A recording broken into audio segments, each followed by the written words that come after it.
Commander Vix Talon stood with all four of his powerful arms crossed tightly across his chest, his scaled shoulders squared in a posture that every member of his species recognized as supreme confidence. From the command bridge of the Centaur warship Inevitable Victory, he looked down upon Earth, a blue-green orb slowly growing in the center of the main viewscreen. Around him, the hum of war preparations buzzed, weapons primed, fleets synchronized, and officers awaiting orders. 200 ships formed a formidable phalanx behind him.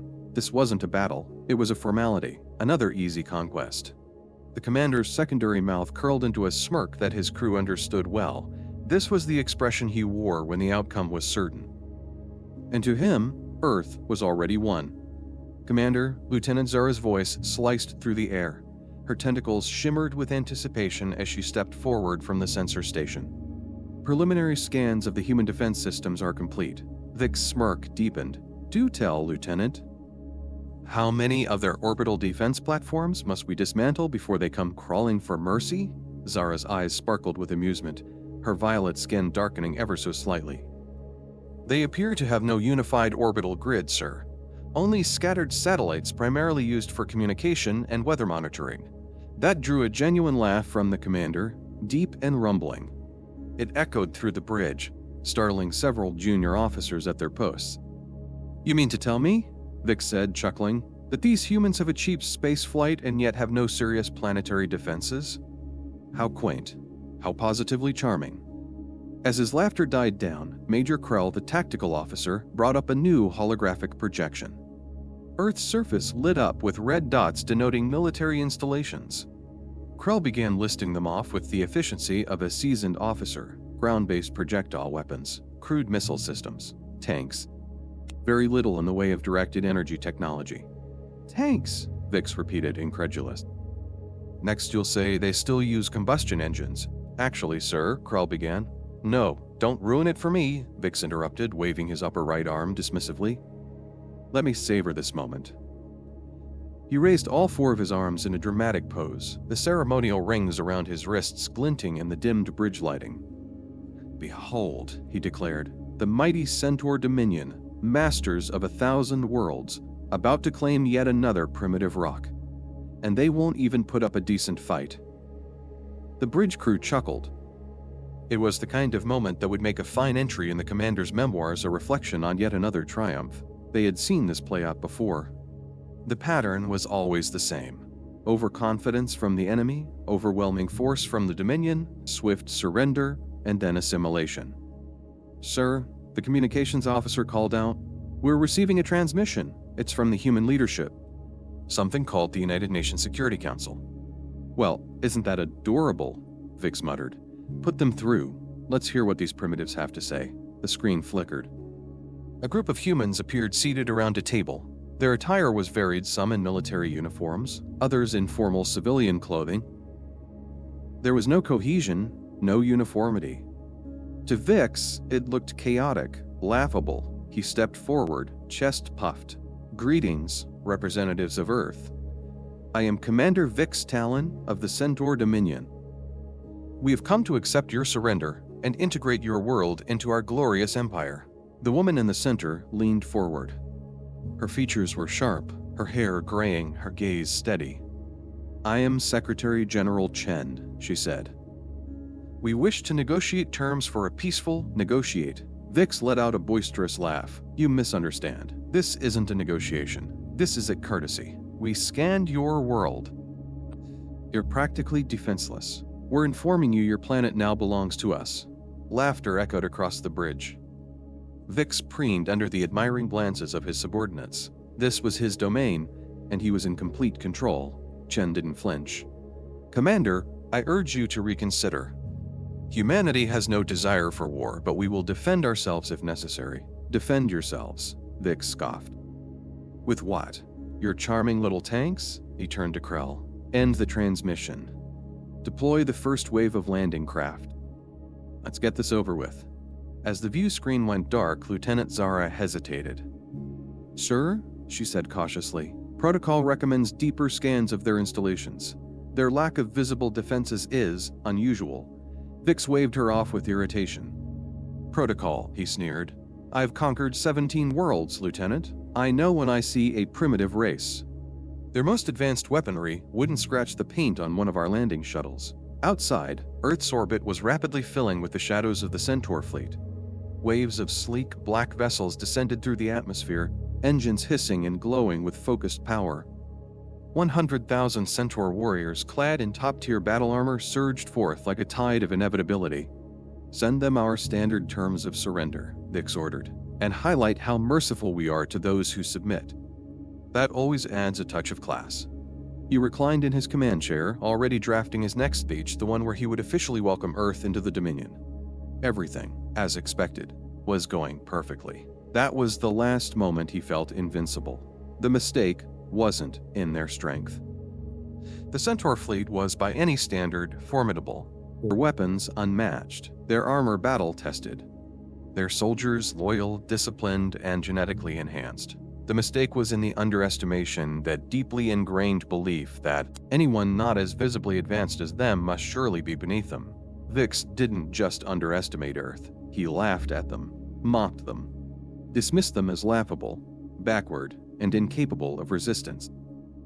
It was that arrogance that led him to ignore protocol, to wave away deeper scans, to send down troops blindly, to insult Earth's leaders while revealing his hand far too soon. He couldn't have known that humanity had long since recognized that the greatest danger wouldn't come from within, but from above. He didn't know that every perceived weakness was an intentional illusion. He didn't know that Earth had been planning not for conquest, but for the moment someone like him would arrive. From the moment the Centaur fleet entered Earth's orbit, their confidence was absolute. Commander Vix Talon had looked down upon the blue marble with the gaze of a conqueror certain of victory. What he saw, what the entire Dominion saw, was a planet steeped in disorganization, scattered military infrastructure, and an almost laughable reliance on outdated weaponry. It was a gift-wrapped world, ripe for the taking. But Vix never asked the question that should have haunted every seasoned warlord. Why would a civilization capable of spaceflight be so utterly unprepared for conflict? Instead, he scoffed at their weather satellites, dismissed their projectile tanks, and burst into laughter at the thought of combustion engines still being in use. His mistake, and indeed the mistake of every strategist in the Centaur High Command, was assuming that humanity's weakness was real. It wasn't. It was a choice. The illusion of Earth's primitiveness had not been formed overnight. It was the result of generations of quiet collaboration, global agreements, and unspoken strategy between nations long accustomed to rivalry. Ever since the dawn of the nuclear age, a segment of humanity's scientists, strategists, and leaders alike had feared what came next. Not world war, not internal collapse, but first contact. They had learned from history how colonial powers once mistook technological superiority for divine right, how the most advanced civilizations often fell to underestimated opponents. Humanity, for all its flaws, had mastered one thing: survival through deception. The true defense of Earth wasn't found in obvious military might. It was embedded in the details: camouflage systems, dual-purpose infrastructure, and a doctrine that could only be born from paranoia refined over centuries. Take, for example, the satellite networks. What Centaur intelligence deemed communication and weather monitoring platforms were anything but. Hidden behind layers of innocent function were arrays of quantum sensors, kinetic launchers, and digital warfare systems capable of disrupting even the most advanced alien technology. Their solar panels were not just for power. They were veils, or the cities crumbling in places, industrial and others, scattered and uncoordinated on the surface. But beneath them, fortresses, command bunkers, launch silos masked as subway stations, energy grids that could pivot in a second from civilian use to weapons platforms. The moment the Centaur ships entered the system, Earth saw them, and Earth smiled. The task force known as Chimera was not humanity's best. That was perhaps the most frightening part. Chimera was the fast response unit, a ghost force trained to move quickly, adapt, and stall an invading enemy. They weren't meant to win a war. They were meant to delay it. But even Chimera, in all its restrained glory, was more than a match for the invaders. Lieutenant Rhea Patel, a commander within Chimera, had been stationed at a base buried deep beneath a city that Centaur scanners had dismissed as irrelevant. Her armor was customized, her team lean and mobile, their training drilled not just in combat but in psychological warfare. And when she watched Centaur landing craft descend across the globe, She didn't panic. She activated the trap. One of the first signs of Earth's true capabilities came not from gunfire, but from a simple malfunction. Major Krill, one of Vix's closest officers, had drawn his ceremonial energy blade during a diplomatic summit in Switzerland. It had powered on with a crackle, then died. No heat, no glow, no threat. Commander Nash, the human representative, hadn't flinched. She merely tapped a button on her console and said, "Just a localized electromagnetic pulse. Calibrated specifically for Centaur energy weapons. Temporary. It was impossible. Or rather, it should have been." For Vix, the incident marked the first flicker of unease. Not fear, not yet, but something cold and creeping. Because to build such a precise countermeasure in under 24 hours would be a miracle. To prepare it in advance, before the Centaur fleet even arrived, that implied something far more dangerous. They knew. They knew the Dominion was coming. Knew the ship classes, weapon types, shield frequencies. They had been watching. And they had hidden everything behind an image of mediocrity. As the first wave of Centaur ground troops deployed to establish control, they encountered a confusing battlefield. No clear military formations. No massed human soldiers. Just sporadic resistance, then sudden, brutal ambushes. Centaur battlefield algorithms labeled it as irregular warfare, but the results were anything but irregular. Small human squads struck from shadows using kinetic weapons that bypassed energy shielding. Drones that resembled birds delivered precision payloads. Communications were disrupted. Visual feeds failed. Neural links crashed. It wasn't that humans had superior numbers. They had better data. Every scan, every intercepted communication, every bit of Centaur confidence was carefully, ruthlessly used against them. When Vix ordered his engineers to fire up orbital bombardment systems, they found targeting systems compromised. When he demanded full-spectrum scans, the systems returned conflicting data. Meanwhile, Earth's civilian facilities began changing. Radio towers retracted into the ground, revealing railgun emplacements. Office buildings folded open like puzzle boxes to unveil artillery platforms. Old industrial warehouses became airfields. Forest clearings opened into underground hangars. Highways split to reveal subterranean launch tubes. Even underwater research stations revealed themselves as missile silos. What Vix had believed to be a planetary farm was a carefully buried arsenal. It wasn't accidental. It wasn't lucky. It was planned. The terrifying part wasn't the technology. It was how casually humanity used it. Not like a civilization discovering its strength, but like one that had tested every system, refined every strike, and rehearsed every maneuver for this exact moment. Take the Chimera battle frames. To Centaur Command, they looked primitive, two-legged exosuits built from exposed alloys and hydraulic frames. They resembled something out of an ancient industrial age, until they moved, until they adapted, until they disassembled Centaur heavy armor like it was made of cardboard. They weren't machines. They were instruments, each movement calculated by quantum computers, each strike tailored to the precise weak points in Centaur design. Weak points the Centaur didn't even know they had, but the humans did. Humanity's camouflage didn't stop with technology, it extended to culture. Centaur intelligence files had labeled Earth as divided. Too many nations, too many languages, too much infighting. And on the surface it was true. But what Centaur failed to grasp was that Earth's chaos wasn't weakness. It was diversity of strategy. Every nation, every force, every doctrine offered a different playbook. And when unified, under a single goal, survival, the result was a kaleidoscope of defense unlike anything in the galaxy. This wasn't a war, it was a test. And humanity wasn't being tested, they were the testers. When Commander Vix realized the trap he'd walked into, it was already too late. Patel's voice crackled through the comms, cool, almost amused. "You prepared for energy weapons, plasma bolts, even nuclear detonations," she said. "But sometimes, a tungsten rod moving at Mach 10 gets the job done." Moments later, 3 stealth aircraft released payloads of kinetic submunitions that bypassed shields and tore through Centaur armor like paper. 2,000 warriors down. In seconds. And then the satellites changed. Solar panels folded back. Antennas became barrels. Weather sensors morphed into targeting optics. Thousands of previously unarmed civilian satellites revealed themselves as weapons platforms. "Attention, Centaur Fleet," Commander Nash's voice rang out through all channels. "The Earth space defense grid is now online." In the span of hours, a planet that had seemed vulnerable, fractured and disorganized, revealed itself as something else entirely, a fortress. Not just fortified, but designed from the ground up to bait, confuse, and trap an invader.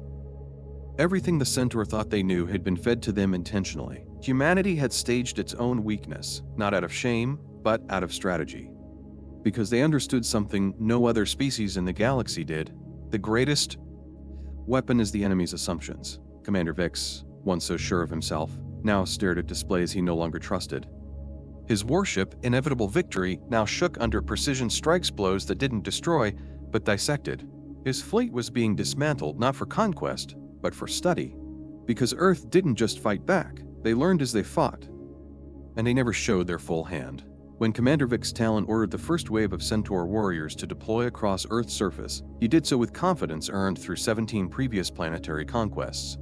What he hadn't realized, what none of the Centaur Dominion had anticipated, was that the true war had already begun long before the first boots touched soil. It wasn't a war of tanks or plasma rifles. It was a war of systems, data, and silence. And Earth had fired the first shot months ago without making a sound. The moment the Centaur fleet crossed Neptune's orbit, automated tracking systems that didn't officially exist registered the signatures. These weren't the same satellite listed in public databases or known to the United Nations. These were the hidden eyes of Earth's True Defense Initiative sensors embedded in disguised civilian satellites, deep-sea hydrophones, and even repurposed civilian weather probes.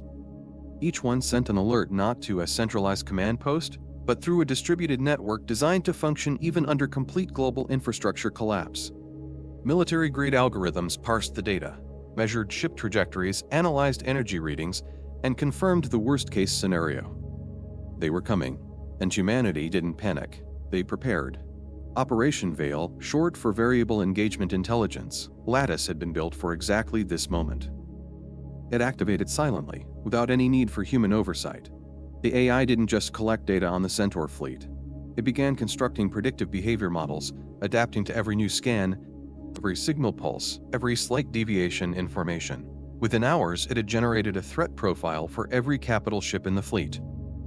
The most powerful tool in Earth's arsenal wasn't a railgun or a stealth drone. It was information. And now they were using it. In orbit, the Centaur systems hummed with efficiency until they didn't. It began with minor glitches. Tactical displays flickered, communication lines distorted, environmental controls fluctuated by a few degrees. Small things, but small things add up. Centaur engineers dismissed them as localized malfunctions. After all, there was no evidence of sabotage. But what they didn't know, what they couldn't have known, was that these errors were designed.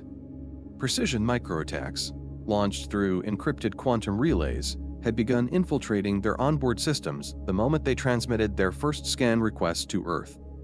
The Dominion had arrogantly assumed that Earth lacked the technological capacity for cyber warfare. They couldn't have been more wrong. Lieutenant Zara was the first to voice concern. "Commander," she said, scanning the data again, "we're seeing anomalies across multiple vessels. Syncing issues, data delay, minor interference." Vix brushed her off. "Recalibrate the sensors."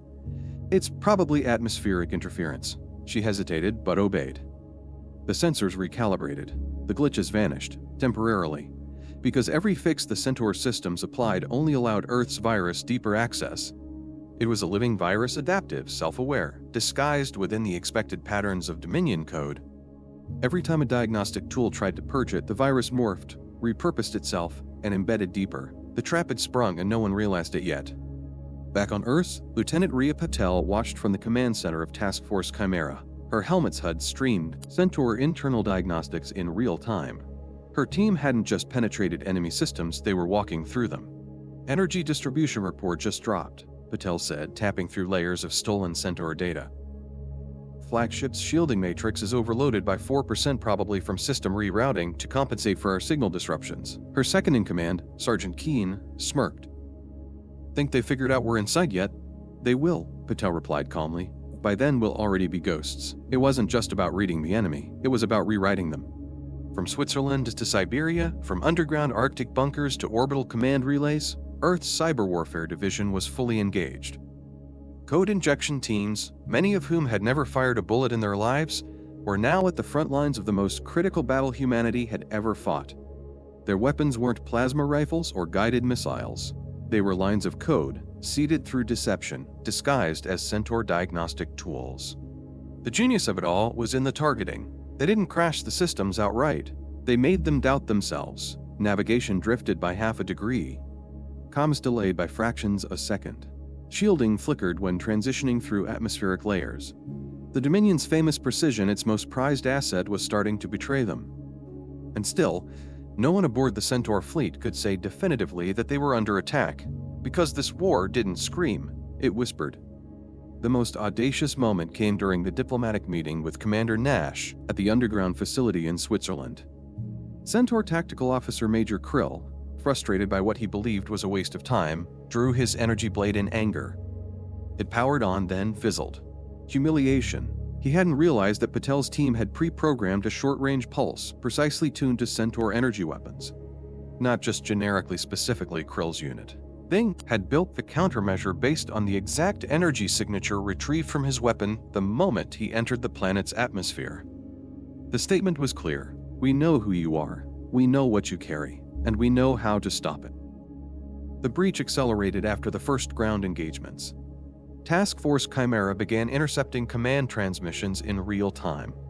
Voice logs, encrypted maps, even biological telemetry of high-ranking Centaur officers flowed into Earth's databases.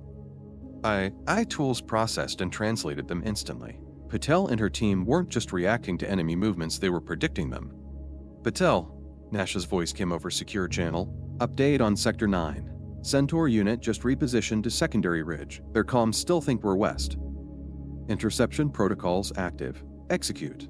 With one tap, Patel rerouted a forged command to the enemy squadron. A falsified withdrawal order, laced with Centaur authorization codes. The alien soldiers began moving right into a kill zone. Even orbital warfare wasn't immune. Earth's weather satellites, now transformed into kinetic weapon platforms, began pinging Centaur ship systems, not for targeting, for feedback. Each round fired didn't just hit a target, it sent back impact data, shield distortion analysis, and system response times. It was more than battle. It was testing, and every test made Earth more dangerous. Vic still didn't understand the scope of it. His fleet was being dismantled, not by superior firepower, but by precision. Every hit was a study.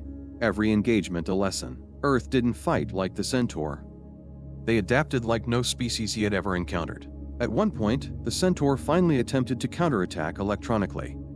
They isolated subroutines, launched purges, encrypted nodes with Dominion-grade algorithms. It didn't matter. The virus had anticipated this too. Instead of deleting itself, it fragmented, spreading into systems with no apparent relevance: crew logs, food processing units, even waste disposal, subroutines. From there, it rebuilt itself, faster, smarter, hungrier. Back on Earth, the command staff watched it all unfold.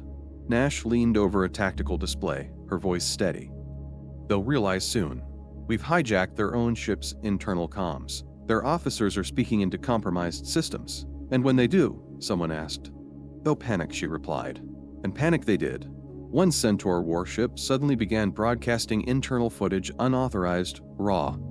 It showed bridge officers scrambling, arguing, screaming at systems that no longer responded. Another ship's environmental system shut off oxygen to non-critical zones for 3.2 seconds, long enough to trigger emergency override, but short enough to avoid suspicion. A third began rotating slowly, caught in an endless navigation loop. It couldn't break. The Dominion was disintegrating not from the outside, but from within. Because Earth didn't need to match the Centaur's power. They only needed to make them mistrust their own. Major Krill finally broke, shouting across the fleet's main command channel. They're inside our systems. Shut down everything. It was too late. Every backup system they tried to activate carried fragments of the virus. The Dominion's strength, its integration, its unity, was now its greatest weakness. Where Earth had built redundancy, the Centaur had built dependence, and Earth had learned how to crack it.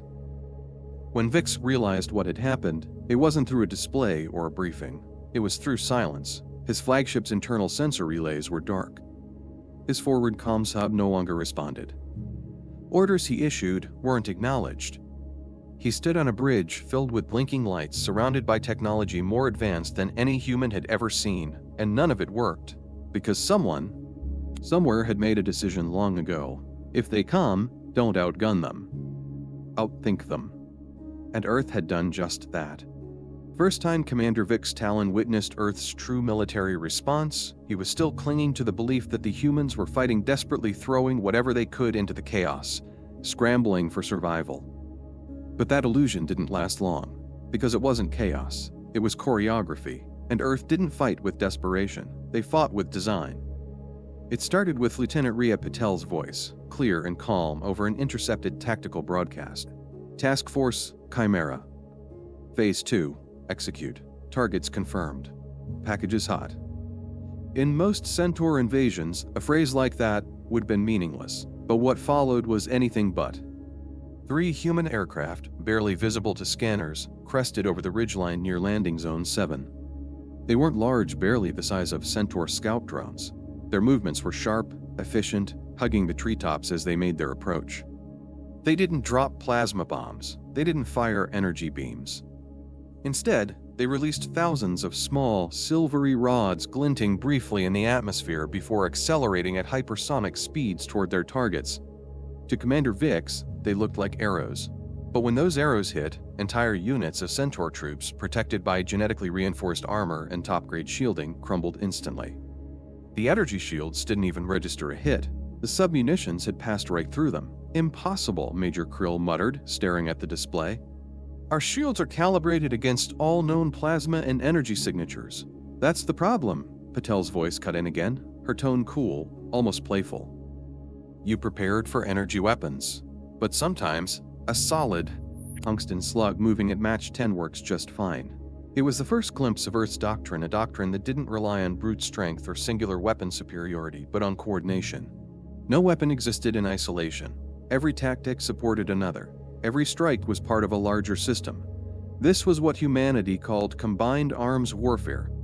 And it was beautiful, and it was terrifying. From orbit, Vix watched a new phase of the conflict unfold. Human aircraft swooped in again, this time not to attack directly, but to deploy drone swarms that blanketed entire landing zones with electromagnetic jamming fields.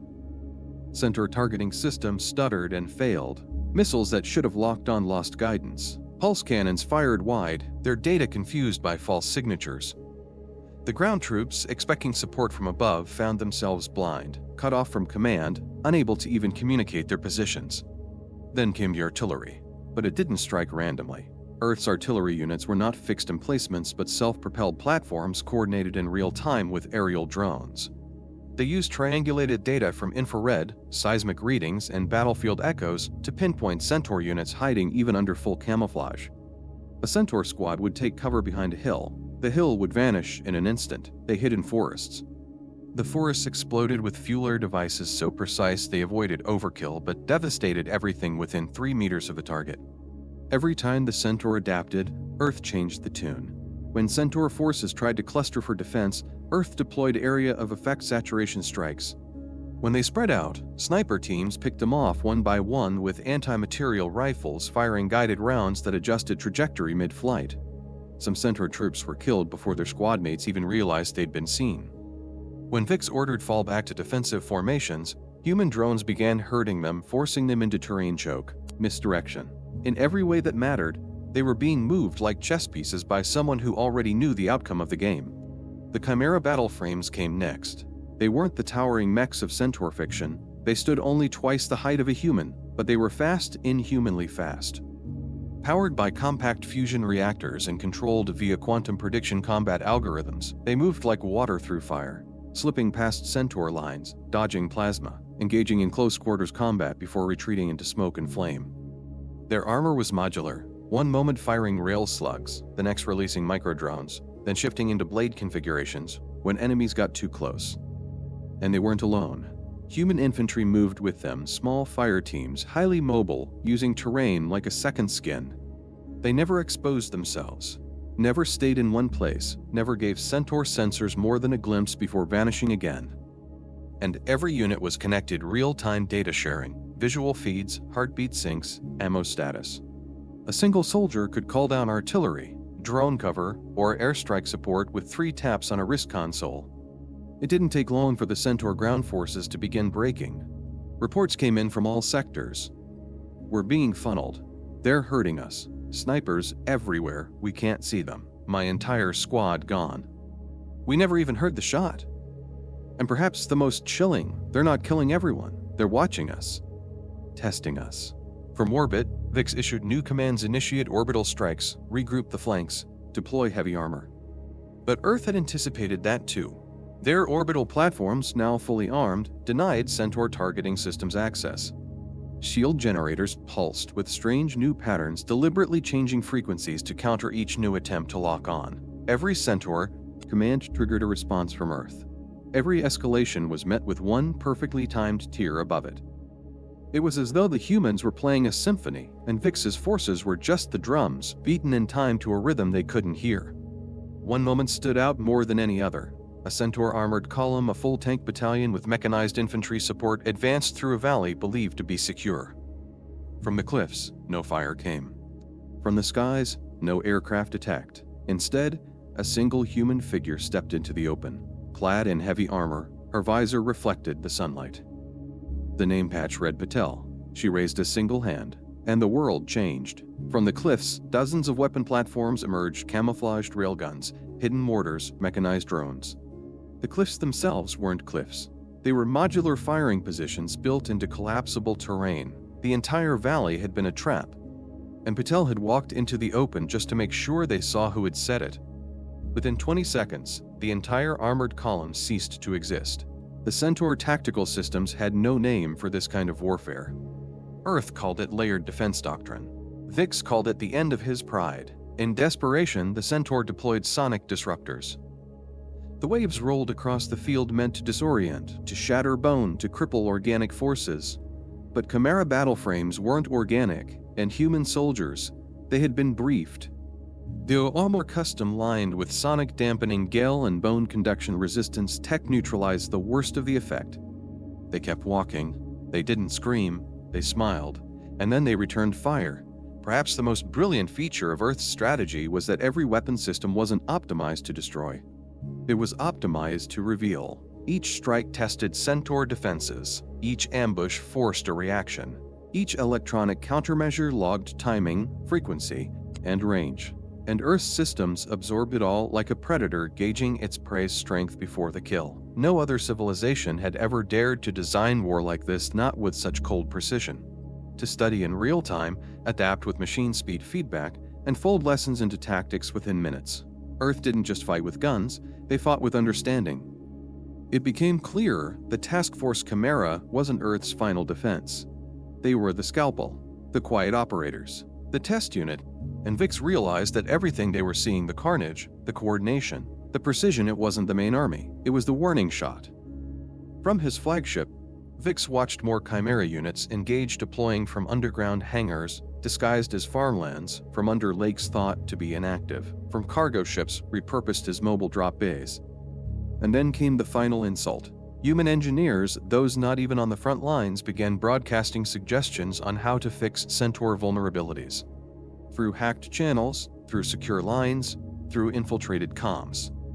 They were teaching their enemies, not as a gesture of kindness, but as a declaration: we understand you better than you understand yourselves. Next time, don't make us prove it again. And in the command center below the Swiss Alps, Commander Nash reviewed one final report. 73 distinct weapon categories deployed, the technician confirmed, with at least 20 more still unactivated. Casualty ratio? Nash asked. 37 Centaur losses to every one of ours. Nash nodded, expression calm. Don't escalate. Why not? Someone asked. Because we've already won. Combined arms warfare wasn't about quantity. It wasn't even about quality. It was about harmony. The way drones cleared jamming fields for aircraft. The way snipers pinned units for artillery strikes. The way railguns opened paths for infantry advances. Everything flowed together. No step wasted. No strike misused. Just as Earth had intended, the battlefield had gone quiet. Not with peace, but with the eerie stillness that follows overwhelming force. Smoke lingered in the skies above what had once been proud Centaur landing zones. Ashes drifted like snow through shattered forests. Glowing ruins whispered of weaponry so precise, so ruthless, that no one dared to call it primitive anymore.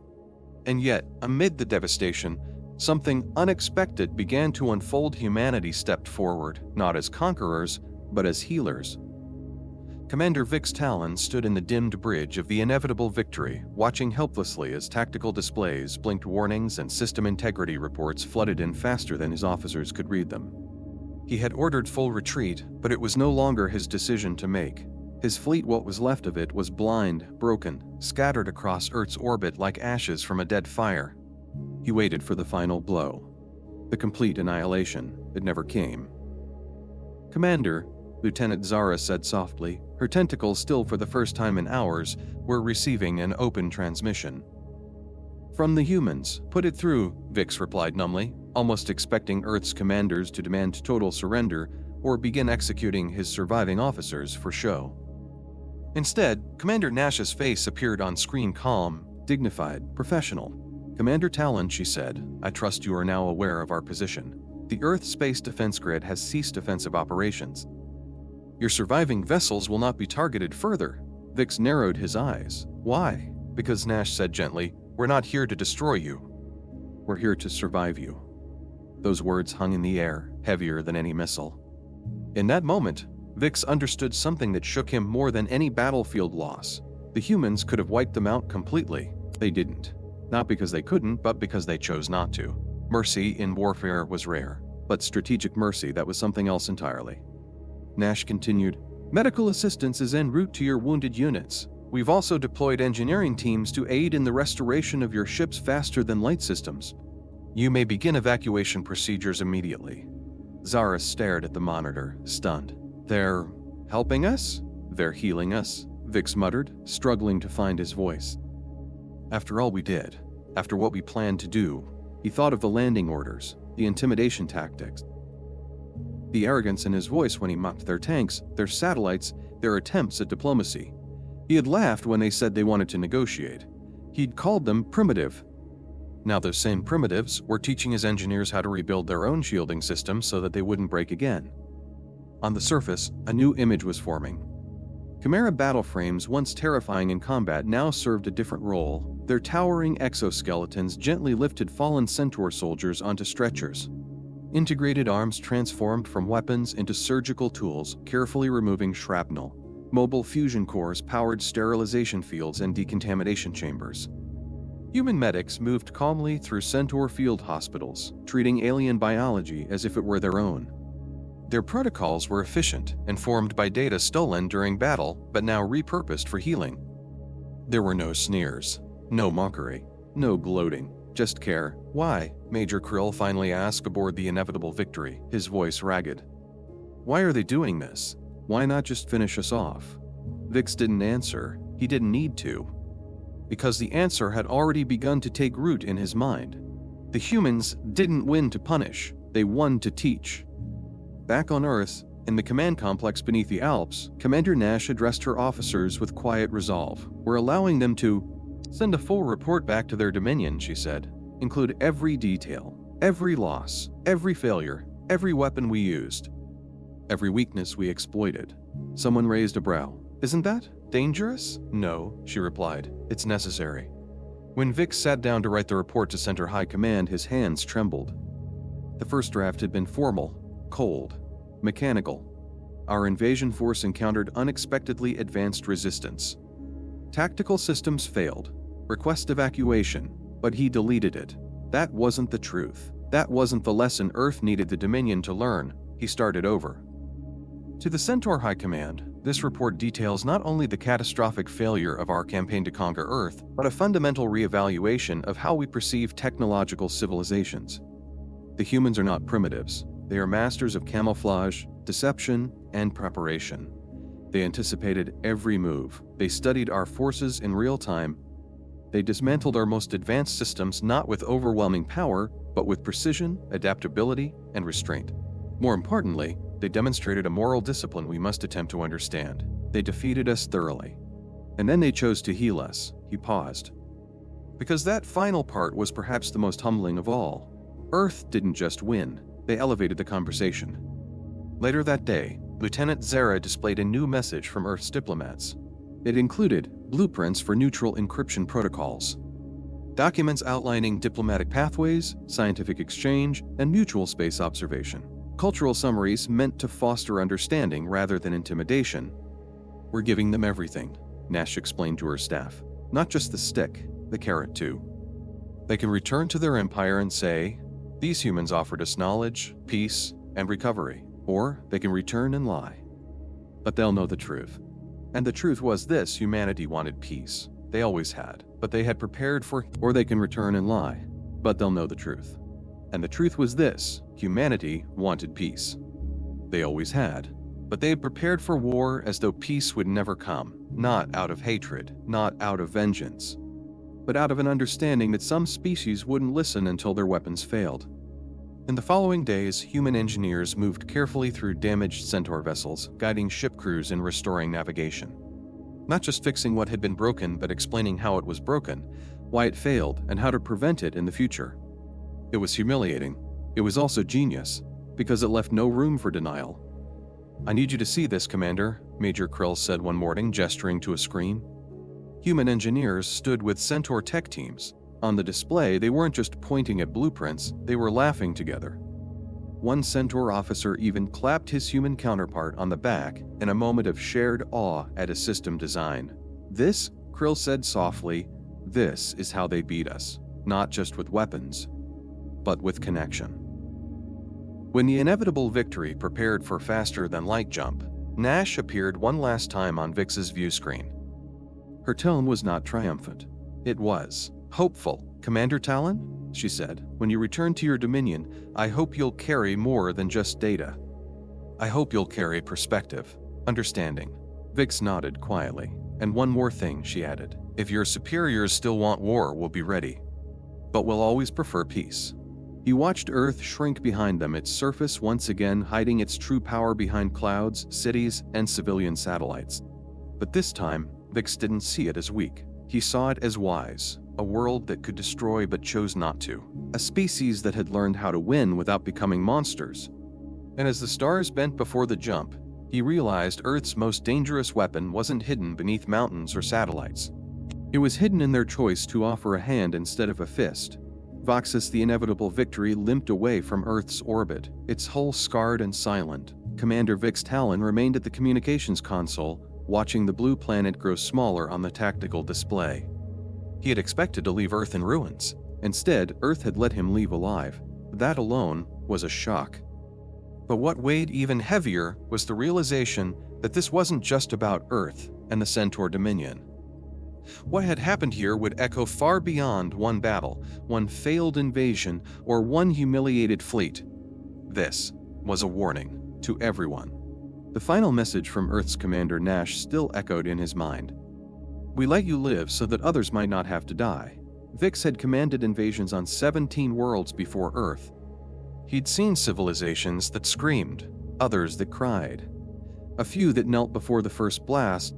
He'd faced desperate resistance, fenical defenders, even primitive tactics that momentarily stalled his forces. But he had never seen a planet wait for the invaders. Never seen a species that built their civilization around the possibility that someone like him would one day arrive from the stars, not in peace, but with conquest in their heart. Earth hadn't been caught off guard. Earth had been waiting.